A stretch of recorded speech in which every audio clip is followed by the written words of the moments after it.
नमस्कार बाजार आज और कल में आप सभी का स्वागत है। मैं हूं स्वाति रायना। बताएंगे बाजार में आज का पूरा एक्शन, साथ ही कल के लिए स्ट्रैटेजी और शेयरों में कमाई के शानदार मौके। आप भी पूछ सकते हैं अपना सवाल। फोन नंबर नोट कर लीजिए 02223001634 या फिर आप हमें 02223001635 पर कॉल कर सकते हैं। फेसबुक पर @ZBusiness ऑनलाइन और ट्विटर पर @ZBusiness अपने सवाल भेजिए #बाजार आज और कल लिखकर। और कल की आपकी तैयारी कराएंगे जी बिजनेस के मैनेजिंग एडिटर अनिल सिंघवी, साथ ही एक और खास एक्सपर्ट हमारे साथ हैं ट्रेड स्विफ्ट ब्रोकिंग के संदीप जैन। संदीप जी, बहुत स्वागत है आपका आज के शो में। और सबसे पहले आज के बाजार पर एक नजर डाल लेते हैं। तो हमने देखा अमेरिकी बाजारों में टेंशन के बीच भारतीय शेयर बाजार में भी आज कमजोरी देखने को मिली। भारतीय बाजार रिकॉर्ड हाई के बाद फिसल कर बंद हुए। कारोबार के अंत में सेंसेक्स 284 अंक टूटकर 63,239 के लेवल पर क्लोज हुआ। निफ्टी 86 अंक फिसलकर 18,771 के लेवल पर बंद हुआ। बैंक निफ्टी भी 134 अंक लुढ़ककर 43,725 के स्तर पर बंद हुआ। फाइनेंस को छोड़कर आज सारे सेक्टोरल इंडेक्स लाल निशान में ही बंद हुए।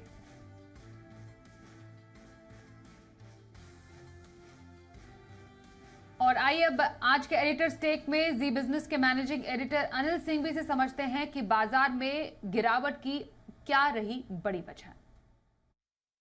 वायदा कारोबार के हफ्ते की एक्सपायरी के दिन भारतीय बाजारों पर दिखा अच्छा खासा दबाव। हालांकि इस दबाव के संकेत सुबह सुबह ज्यादा नहीं थे। अमेरिकी बाजारों से कमजोरी के संकेत जरूर थे, लेकिन भारतीय बाजार खुले एकदम शांत।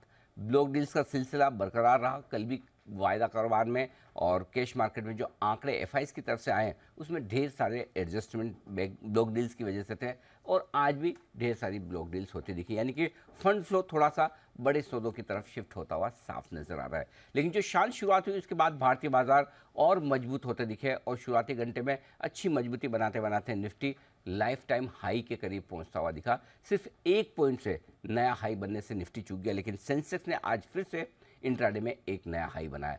मिड सेशन में जैसा कि रोज हो रहा है थोड़ी थोड़ी प्रॉफिट बुकिंग की शुरुआत होती दिखी है। ग्लोबल मार्केट से ज़्यादा सपोर्ट था नहीं, ऊपर के लेवल पर प्रॉफिट बुकिंग आती भी दिखी और आखिरी 1-1.5 घंटे में ये प्रॉफिट बुकिंग ज़्यादा हावी होती दिखी और दिन के निचले स्तरों के आसपास जाकर बाजार बंद होते दिखे।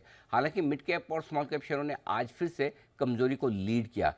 आमतौर पर दिग्गजों में प्रॉफिट बुकिंग ज़्यादा होती है, लेकिन ब्रॉडर मार्केट की तरफ से आज जो करेक्शन की शुरुआत हुई वो थोड़ी सी ट्रेडर्स को परेशान करने वाली थी। मिड कैप और स्मॉल कैप शेयर 0.5 से 1% कमजोर रहे, लेकिन निफ्टी बैंक निफ्टी में हल्के नुकसान के साथ कारोबार हुआ। अच्छी बात यह रही कि 18,750 के इंपॉर्टेंट लेवल के ऊपर निफ्टी बंद होने में कामयाब रहा और 43,700 के आसपास इसके ऊपर बैंक निफ्टी, लेकिन फिर भी कमजोरी तो कमजोरी है ही। ओवरऑल कह सकते हैं कि लाइफ टाइम हाई सेंसेक्स ने बनाया, निफ्टी उसके नज़दीक पहुंचा, लेकिन आमतौर पर ऊपरी स्तरों पर जो प्रॉफिट बुकिंग का माहौल बना हुआ है वही कमोबेश आज भी दिखा। आज थोड़ी सी रेंज ज़्यादा थी, कमजोरी हल्की सी कल के मुकाबले में ज़्यादा, और उसकी वजह शायद आज की वीकली एक्सपायरी रही है। बिल्कुल, तो आखिरी 1 घंटे में बाजार मुनाफा वसूली का शिकार हुए। संदीप जी, आपसे जानना चाहेंगे आज का बाजार का जो ट्रेंड हमने देखा है प्रॉफिट बुकिंग का, फिलहाल कल के लिए आप क्या प्रेडिक्ट करते हैं? बाजार का कैसा स्टांस रह सकता है?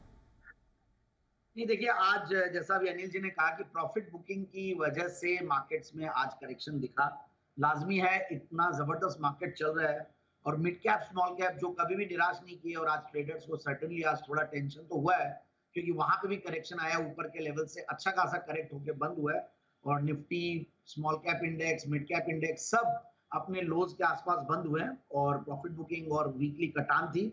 और 1 पॉइंट से, मतलब चेतन चौहान मिस बोलूंगा मैं, 1 पॉइंट से निफ्टी मिस किया। हर बार हम डांस करने की कोशिश करते हैं बट डांस कर नहीं पा रहे हैं और ओवरऑल सेंसेक्स तो फिर भी ऊपर जा रहा है बट निफ्टी मिस कर रहा है। सारे सेक्टोरल इंडाइसेस भी रेड में थे।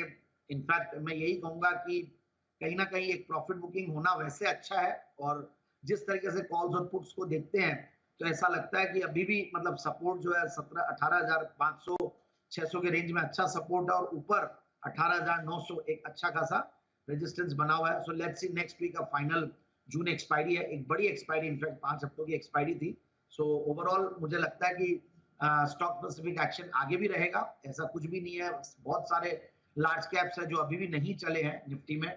डरना नहीं है ट्रेडर्स को, अपने हिसाब से बस पोजीशंस में थोड़ा ध्यान रखें और लिवरेजिंग अननेसेसरली नहीं करें और क्वालिटी स्टॉक्स के साथ काम करते रहें। पैसा अभी भी बनना बहुत बाकी है। ओके, तो ये रही बाजार पर संदीप जी की राय। अब हफ्ते भर का ट्रेड अगर करना चाहे कोई तो कौन सा स्टॉक है आपका पसंदीदा?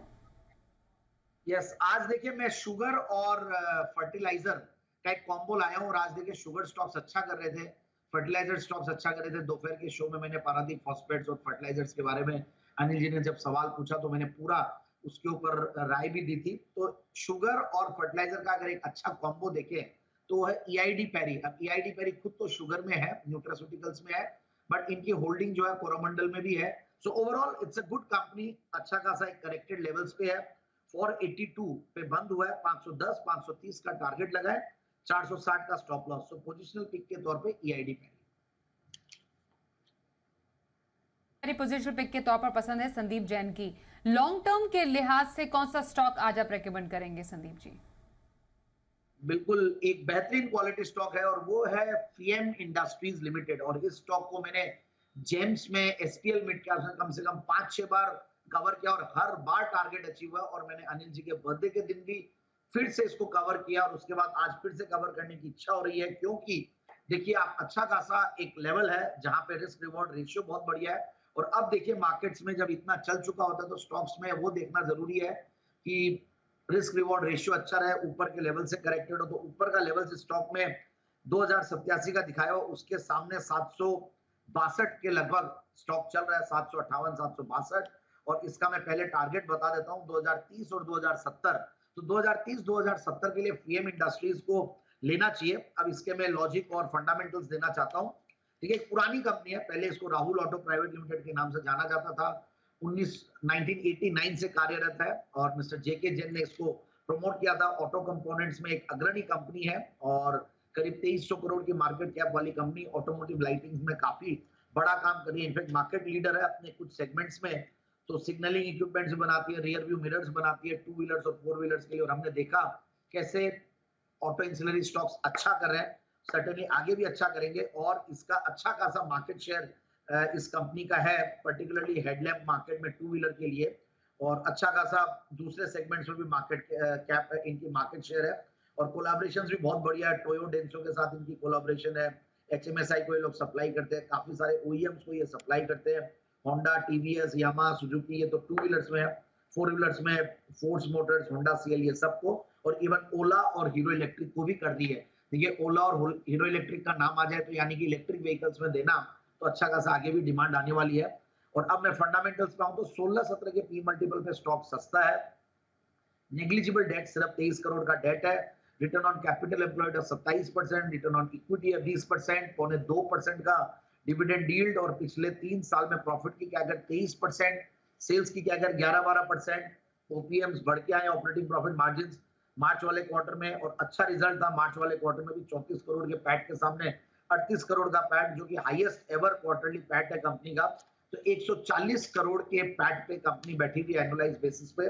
शेयर होल्डिंग पैटर्न में भी देखिए प्रोमोटर्स की स्ट्रॉन्ग 67% होल्डिंग है और एफआईआईज डीआईआईज भी ठीक ठाक होल्ड करते हैं 4-1% के लगभग। तो मेरे हिसाब से स्टॉक को इन लेवल्स पे लेना चाहिए। और जो मैंने टारगेट सुझाए थे 2030-2070 आने वाले 6 से 9 महीने में, 1 साल तक मैक्सिमम में अचीव कर जाएंगे।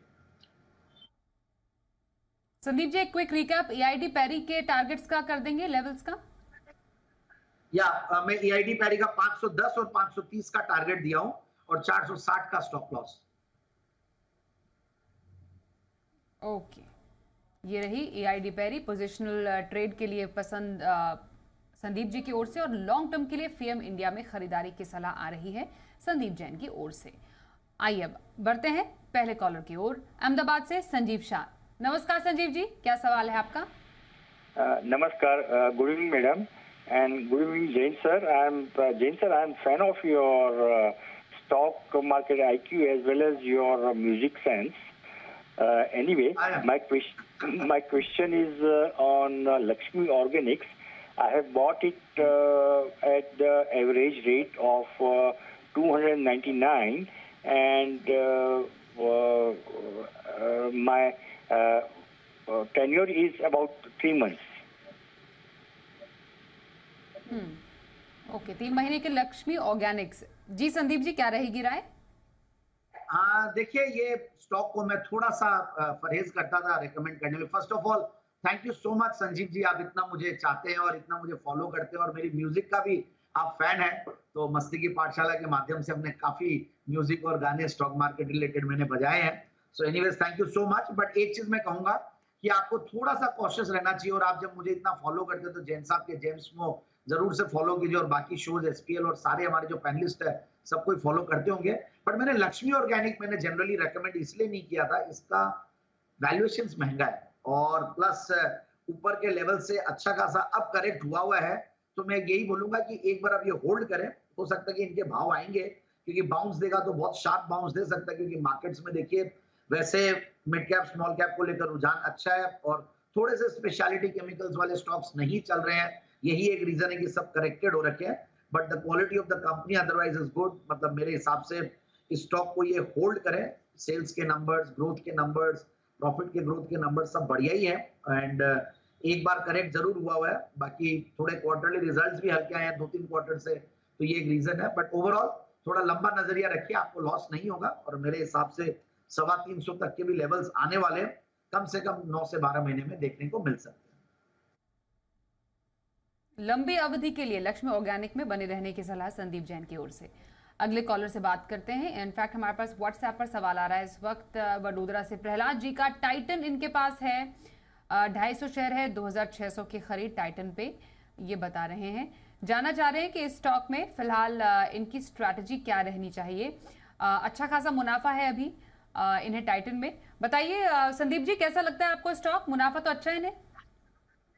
बिल्कुल, इसी शो में इसके बारे में पहले भी डिस्कस हुआ और मैंने यही बोला था कि ये स्टॉक अब ऑलमोस्ट 2400-2500 के लेवल्स पे हुआ थी अपनी बातचीत, और वहां पे अच्छा खासा एक सपोर्ट लेके एक तरफा मूव दिया, इसमें कोई दो राय नहीं है स्टॉक ने। और देखिए जिस तरीके का रूरल डिमांड और जिस तरीके की अर्बन डिमांड भी बढ़ी है, और हम देख रहे हैं कैसे जीडीपी नंबर्स हो या कंजम्पशन बढ़ा है इंडिया में, तो उसका बहुत बड़ा बेनिफिशियरी है, इसमें कोई दो राय नहीं। और जो फॉर्मलाइजेशन इन इकोनॉमी है या ज्वेलरी बिजनेस में है, तो उसका भी एक बहुत बड़ा बेनिफिशियरी टाइटन रहता है। टाटा ग्रुप की कंपनी, अग्रणी कंपनी, और मार्केटिंग की one of the biggest success stories है। बट यस अगेन वैल्यूएशंस महंगे हैं, मैं हमेशा थोड़ा वो रहता हूं, बट इन सबको वैल्यूएशन से नहीं देखा जाता है। स्टॉक चल रहा है, बढ़िया है, और मेरे हिसाब से देखिए इनको ट्रेलिंग स्टॉप लॉसेस के साथ बने रहना चाहिए। अच्छा खासा प्रॉफिट में भी है। अगर ये ट्रेडर है तो सर्टेनली मैं ये मान के चल रहा हूँ कि अपने टारगेट्स और स्टॉप लॉसेस और ट्रेलिंग स्टॉप लॉसेस को रखते हैं मेंटेन्ड। और अगर ये इन्वेस्टर है तो मेरे हिसाब से होल्ड करके रखिए, कोई दिक्कत नहीं है। आगे फ्यूचर ब्राइट है कंपनी का, और इस बार का क्वार्टरली रिजल्ट भी बहुत बेहतरीन था, और आगे भी आने वाले क्वार्टर्स अच्छे ही रहने चाहिए। तो अगर लॉन्ग टर्म इन्वेस्टर है तो कंटिन्यू होल्डिंग इट, और अगर ट्रेडर है तो आप अपने ट्रेलिंग स्टॉप लॉसेस और टारगेट्स जो है वो बिल्कुल पहले निर्धारित करके काम करें। और अगर ट्रेडिंग से काम कर रहे हैं तो आप 3100 3150 के टारगेट के लिए इस स्टॉक में अभी बने रहे, और वहां पे एक छोटा प्रॉफिट बुकिंग जरूर करें। होल्ड टाइटन में, यही सलाह संदीप जैन की तरफ से। अगले कॉलर यमुनानगर से सुरिंदर हमारे साथ है। नमस्कार, बताइए कौन सा स्टॉक है आपके पास? नमस्कार मैम, नमस्कार। मेरा BF लिक्विडिटी मैंने काफी पहले ले रखा था 409 के रेट पर, और एक मेरे पास RVNL है 500 शेयर है और 79 पर। इसमें मुझे क्या करना होगा? RVNL और कौन सा स्टॉक बोला आपने? BF utility. थोड़ा क्लियर नहीं आ रही आवाज। BF यूटिलिटी, फिर से बोलिए। BF utility. ओके, ठीक है, BF यूटिलिटीज इनका स्टॉक है। संदीप जी, BF यूटिलिटीज और RVNL ये दो स्टॉक है इनके पास, दोनों पर राय लेना चाहेंगे? देखिए BF यूटिलिटी वैसे तो मैं ज्यादा रेकमेंड नहीं करता इस स्टॉक को, बट ठीक है, एक स्ट्रॉन्ग ग्रुप है, और ठीक है इलेक्ट्रिसिटी पावर की कंपनी है यूटिलिटीज वाली, जैसा नाम कह रहा है। तो ऊपर के लेवल से करेक्टेड भी हुआ है, तो ये एक रीजन है, और अपने 200 डेमास के आसपास भी ट्रेड कर रहा है। तो मेरे हिसाब से इनको होल्ड करना चाहिए। हो सकता है एक अच्छा जंप भी दे दे, कहीं कोई दिक्कत नहीं है। और बाकी कोई बहुत ज्यादा एक्साइटिंग मुझे कंपनी लगती नहीं है, जस्ट दैट कि इसमें वैल्यूएशंस थोड़े सस्ते लगते हैं, तो इसलिए लोग एंट्री लेते हैं। बाकी क्वार्टरली रिजल्ट्स भी ठीक ठाक ही थे, तो BF यूटिलिटीज पे तो ये बने रह सकते हैं। बट एक बात कहूंगा कि और बेटर क्वालिटी के स्टॉक्स हैं, जब आप मार्केट में आते हैं तो मेरे हिसाब से दूसरों में एंट्री लेने की कोशिश करें, और BF यूटिलिटीज में अभी तो बने रहे। ऊपर उछाल पे जरूर से आप प्रॉफिट बुक कीजिए 400 से 425 के बीच में। जी, आपके स्टॉक्स पर ये रही राय संदीप जी की। मुंबई से के कृष्णव हमारे साथ हैं। नमस्कार, बताइए कौन सा स्टॉक है आपके पास? Sandeep ji, first I should appreciate your yearly जो नेचुरोपैथी वीक लेते हैं, दैट्स वेरी इंप्रेसिव। और आपका फंडामेंटल एनालिसिस पे मैं क्लोजली फॉलो करता हूँ। I have taken 1000 stocks of SBI at 589, 585 and with an intention of long term. But इसको अगर प्राइस डाउन होता है तो ऐड करना है या आगे इसमें स्ट्रेटजी क्या करना चाहिए, जस्ट जानना चाहता हूँ।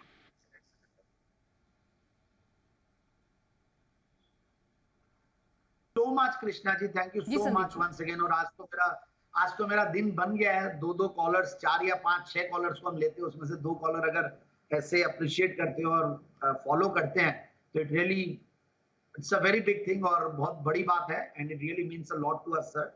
एसबीआई में देखिए मेरे हिसाब से बने रहना चाहिए इनको, आपको, और कहीं कोई दिक्कत नहीं है। मुझे पीएसयू स्टॉक्स अच्छे लग रहे हैं, पीएसयू बैंक्स बढ़िया लग रहे हैं। पीएसयू बैंक्स में एसबीआई, बीओबी, पीएनबी, ये सारी आने वाले दिनों में देखिए परफॉर्म तो करेंगे। जस्ट दैट कि आगे पीछे थोड़ा बहुत चलते रहता है। कुछ अभी बीच में अडानी का जब मैटर आया तो थोड़े ये स्टॉक्स करेक्ट हुए, बट कहीं ना कहीं डाउनसाइड रिस्क बहुत ज्यादा है नहीं एसबीआई में भी। और 500 मतलब मान लीजिए कि आप 525 से लेकर 550 का रेंज है जहां पे ये सपोर्ट लेगा, और ऊपर का लेवल अच्छा खासा, इसने एक बार 600 के ऊपर भी निकला, 630, और वैल्यूएशन सस्ते हैं। हालांकि as compared to other PSU banks थोड़ा महंगा चलता है क्योंकि price to book value multiple पे बाकी कुछ पीएसयू बैंक्स तो 1 या 1 के नीचे price to book value multiple पे चलते हैं, बट ये रिस्पेक्टेबल 1.40 पे है। But still I have very huge confidence on SBI performance, और one of the highest profit earning companies है इंडियन कॉर्पोरेट हिस्ट्री में। तो बिल्कुल स्टॉक में बने रहे और नीचे आने पे अननेसेसरली घबराए नहीं और एवरेजिंग भी नहीं करे, और बाकी बने रहे। और ऊपर का लेवल 600 प्लस दिखेगा आने वाले 6 से 9 महीने। कल के बाजार पर क्या रखे खास स्ट्रैटेजी और बाजार के लिए अहम संकेत, समझते हैं अनिल जी से। जहां तक कल के बाजारों का सवाल है, भारतीय बाजारों के बंद होने के वक्त अमेरिका के फ्यूचर 60-70 पॉइंट नीचे डाउ पर और नेस्डेक भी 30-40 पॉइंट नीचे ट्रेड करता हुआ दिख रहा था। 3 दिनों से अमेरिकी बाजार कमजोर है, शायद एक और कमजोरी भरा सेशन हो। कम से कम क्लोजिंग के वक्त इस तरह के संकेत दिख रहे थे। भारतीय बाजार दिन के निचले स्तरों के आसपास बंद हुए, एक्सपायरी का भी दबाव था। अब देखते हैं कल किस तरह के संकेत ग्लोबल मार्केट से मिलते हैं, खुलेंगे उसके हिसाब से, उसके बाद भारतीय बाजार अपने संकेतों के दम पर बढ़ेंगे आगे। और हमारे संकेतों में सबसे अहम जो कल होगा वो ये कि आज की गिरावट में क्या एक्सपायरी का ही प्रेशर था, ट्रेडर्स ने ही बेचा है, या फिर वाकई में एफआईज और लोकल फंड्स की तरफ से भी बिकवाली का दबाव बना है, ये डिसाइडिंग फैक्टर होगा। सपोर्ट कहाँ मिलेगा? 18,660, 18,690 कल तुरंत आपके लिए निफ्टी पर मजबूत सपोर्ट का काम करेगा, और ऊपरी स्तरों पर 18,825 से लेकर 18,875 की रेंज प्रॉफिट बुकिंग करने वाली होगी। बैंक निफ्टी का जहाँ तक सवाल है, 43,350, 43,500 ये आपके लिए रहेगा मजबूत सपोर्ट। 43,900 से 44,100 की रेंज आपके लिए रुकावट का, प्रॉफिट बुकिंग का काम करेगी। सो देखते हैं, हफ्ते का आखिरी ट्रेडिंग सेशन है और ये हफ्ता बाजारों के लिए इंट्राडे भी और क्लोजिंग के लिहाज से भी उतार चढ़ाव भरा रहा है। ग्लोबल सपोर्ट मिसिंग है, लोकल सपोर्ट कल कितना काम आता है इसका टेस्ट होगा, और हफ्ते की क्लोजिंग के लिहाज से कल का सेशन होगा बेहद अहम। अब देखते हैं कल का ऑप्शन।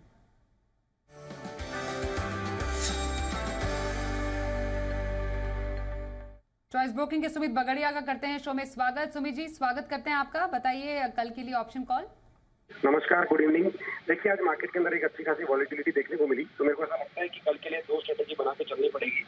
एक तेजी की तरफ का कॉल लेना होगा और एक पुट लेना होगा। तो जो पहले मंदी वाला कॉल है वो है टीवीएस मोटर। टीवीएस मोटर में 1320 का पुट 13 रुपए के आसपास लेने का सलाह रहेगा, 1320 का पुट, और इसके अंदर नीचे में स्टॉप लगाना पड़ेगा 8 रुपए का, और ऊपर में टारगेट इसके अंदर देखने को मिल सकते हैं 18 रुपए से लेके 22 रुपए तक के। तो टीवीएस मोटर का 1320 का पुट ले 13 रुपए के आसपास, 8 रुपए का स्टॉप लॉस, और 18 से और 22 तक के टारगेट टीवीएस मोटर के पुट में देखने को मिल सकते हैं। तो जो तेजी की तरफ का कॉल है वो है एचपीसीएल। एचपीसीएल में 275 का कॉल लेना पड़ेगा, इसके अंदर एक तेजी देखने को मिल सकता है। तो इसमें आप 5 रुपए के आसपास खरीदारी करें, 3.5 रुपए का स्टॉप लॉस लगाएं, और ऊपर के अंदर 7 से 8 रुपए तक के टारगेट एचपीसीएल के 275 के कॉल के अंदर देखने को मिल सकते हैं। ये 2 स्ट्रेटेजी मेरी तरफ से रहेगी। तो ये स्ट्रैटेजी रही सुमित बगड़िया की तरफ से ऑप्शन में। धन्यवाद करेंगे सुमित जी हमसे बातचीत करने के लिए। और संदीप जी, आपकी नजर में कल के बाजार में कहां पर मौके नजर आ रहे हैं? बिल्कुल, फार्मा स्टॉक्स अच्छे कर रहे हैं और इनफैक्ट काफी सालों के सुस्ती के बाद फार्मा स्टॉक्स थोड़ा बेटर परफॉर्म करने लगे हैं कुछ 1-2 महीनों से। बट ओवरऑल सन फार्मा में दूंगा इंट्राडे एफएनओ पिक के तौर पे, और 991 पे 991 पे बंद हुआ है। टारगेट 1010, 1015 और स्टॉप लॉस 985। सो इंट्राडे एफएनओ पिक के तौर पे सन फार्मा। इंट्राडे पिक के तौर पर सन फार्मा में खरीदारी की सलाह आ रही है संदीप जैन की तरफ से।